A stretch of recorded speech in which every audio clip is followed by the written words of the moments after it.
And welcome back to New Jersey Viewpoint. I'm Ken Rosato. Well, lately we've seen an incredible rise in cyber attacks, and it makes one wonder, what should the average person know about these? Is cybersecurity, in fact, getting to be more and more insecure? If you're a victim of a cyber attack, what should you do? Please join me in welcoming Paul Oster, who's a cybersecurity and credit repair expert who is CEO of the firm Better Qualified in Eatontown, New Jersey. Welcome. Good to have you here, Paul. Oh, great to be here, Ken. Well, is it just our perception, or is cyber attacking on the rise? Oh, it's on the rise. I mean, 2014 was the year of the data breach, for sure, and it's going to continue to get worse because we're just that much more connected. You know, now everything's online. Recently, I've been talking about smart appliances, and most people say, what's the big deal if my refrigerator gets hacked? Well, in 2013, 100,000 of those smart appliances were hacked. Wow. Emails were stolen, passwords were stolen, and the point there is most people use the same password for their refrigerator or smart appliance as they do for their banking account. Oh, wow. So once they're in, and anything that's connected online is just a pathway to our identity. You mean it's bad that I use the password? Yeah. Hello, goodbye, 1, 2, 3, 4, 6, 5, 4, 3, 2, 1, all of those things, or not changing your pins and passwords. We've almost become numb. We joke about it, right? Another data breach, 1 million, 10 million, 1 billion, who cares? I feel okay. Didn't hurt me, so I don't change my pins and passwords. The problem there is, you know, at Better Qualified, we see this all the time. And we deal with the aftermath, the victims. And victims of identity theft, if you could talk to one, you would know, you would do something proactively to make sure you never become one. It's just, and I'm sure I'm speaking on behalf of 90% of the people, if I could be so bold as to say this.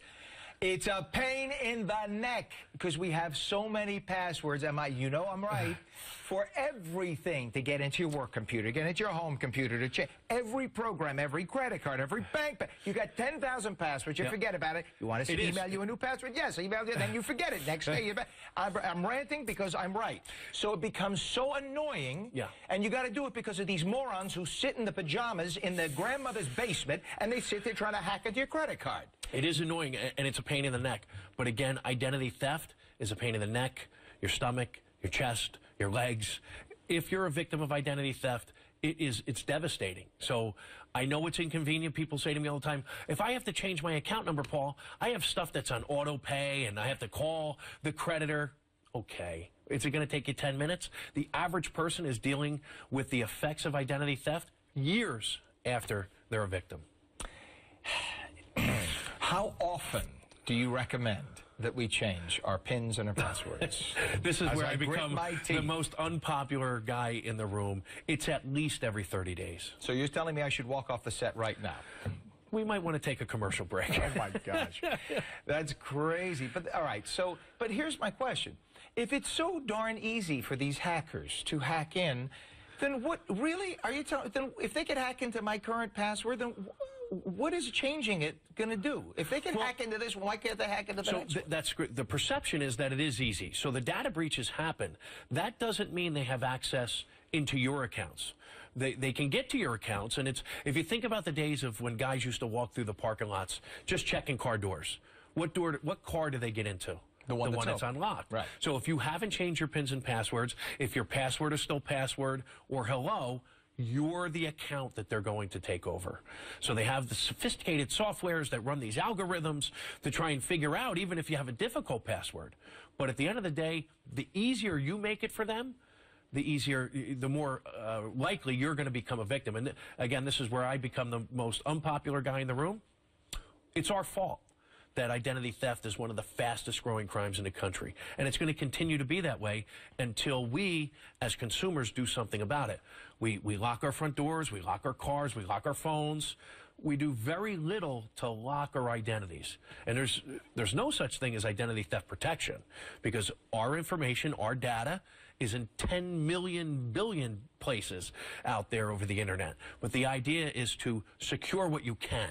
All right, let's say sadly, to say the inevitable happens. Because I think we've all had a credit card number stolen or whatever, or bank account violated or whatever. So it happens. What do we do? So you have to make sure that you are aware of it. Early detection is the key. Like I just said, there's no such thing as protection. So unfortunately, we live in a day and age where you need to be involved in a credit monitoring program. And the FTC gives us all one free look on annualcreditreport.com to check our credit reports. I almost like to say thanks for nothing. Once a year, really, that's something that should be changed to every 30 days we should have access. But if not, then we have to pay a couple bucks a month to be involved in a credit monitoring program. If you see red flags or you know that you've become a victim of identity theft, put a security freeze on your credit reports. No one can access those reports if you put a security freeze without lifting a PIN or a password first. So that will protect you against people opening up new lines of credit. Putting a security freeze on your credit reports does not protect you against true name identity theft. And this is a really devastating part of this crime. This is where someone assumes your ID. They could get a job under your name. Why do they want to do that? Maybe they're a felon, an ex-convict. Maybe they're a child predator. Maybe they want to get a driver's license because they're on their 4th DWI. And to do all those things, they don't need access to your credit reports. So you really have to monitor all of your accounts, check everything on a regular basis, or you have to deal with the consequences. Lovely.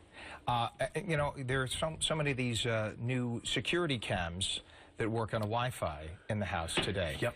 And one of my neighbors told me that they found themselves on one of it was in Russia, one of these Russian sites where their Wi-Fi, whatever it is. Yep, absolutely. So that's also something. Be Baby careful. monitors. Make sure that you have that locked and change the ID in that. We're out of time, but I just want to put that out there. So if you have your... Scary. Okay, we're out of time. I want to thank you so much, Paul Oster, for being here. Good luck with that. Good luck, everybody. I'm Ken Rosato. We thank you for joining us. With all of that, enjoy the rest of your weekend.